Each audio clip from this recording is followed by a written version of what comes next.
સરળ હોય ને સરળ.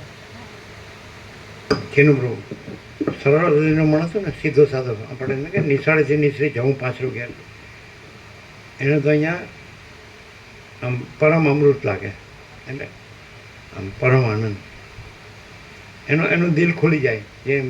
જે બંધાઈ ગયું હોય ને કોઈ સંકુચિત ભ્રાંતિમાં, એ નીકળી જાય. પણ એમાં કામ કરનાર મુખ્ય એના હૃદયની સરળતા, એમાં કામ કરનાર એની પોતાના હૃદયની સરળતા.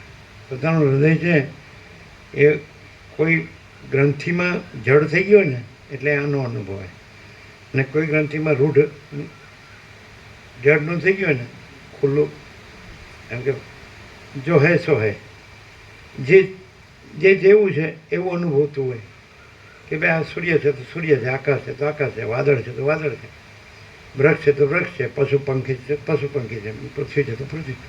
સિમ્પલ. એમાં પોતાની બુદ્ધિનું સમજે ને કોઈ પ્લસ માઇનસ ન હોય, એકદમ સિમ્પલ છે. આ પવન છે તો પવન છે, દિવસ છે તો દિવસ છે, રાત છે રાત છે, ઠંડી છે ઠંડી, ગરમી છે તો ગરમી, વરસાદ છે તો વરસાદ.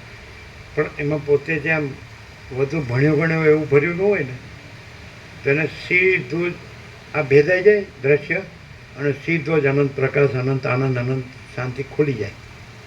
જેમાં વાદળા ખુલી જાય ને આકાશ દેખાય. આકાશ તો છે જ ને, એમાં વાદળા નથી, પણ વાદળા હોય ને જળભ્રાંતિના એ જતા રહે. પણ કોને કે જે એવો સરળ હોય, સીધો સાધો, હું જાણું છું એવું એનામાં જરાય ન હોય તો એને તરત થઈ જાય.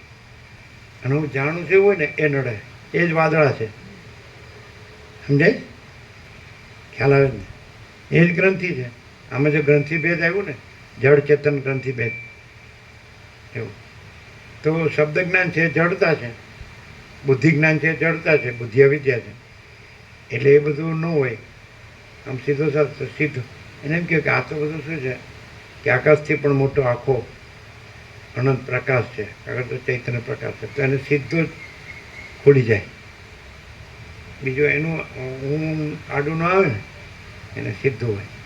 જેમ કે અમારે પહેલેથી હું આડું આવ્યું જ નથી, કે જગતે આડું આવ્યું નથી, એને સીધું જ આ બસ અમે પોતે જ પરમચિદ આકાશ પરમજ્યોતિ અખંડ જ્યોતિ છીએ, પૂર્ણ વિરામ. ખ્યાલ આવે છે? આ જ વસ્તુ પછી સાંભળે યાદ રાખીને બોલે તો એ નહીં, એ પાછું આમાં જ આવી જાય, જળ ભ્રાંતિમાં જ આવી જાય. અને ન સમજાણું તો એમ કંઈક નથી સમજાણું તો એ બરાબર, સમજે? આમ થોડો ખ્યાલ આવે છે, એમ કે થોડો ખ્યાલ આવે, જેવું લાગતું હોય ને એનું એની પ્રતીતિ કે સંવેદન કે એની ભાવના તો એવી ને એવી કે વચ્ચે પોતાની જે અહમ ને બુદ્ધિ ન લાવે ને તો એને આ સીધું જ છે અનંત પ્રકાશ, અનંત આનંદ, અનંત શાંતિ ભરપૂર, એમ સ્વસમિત્ય સહજ નિર્વિકલ્પ.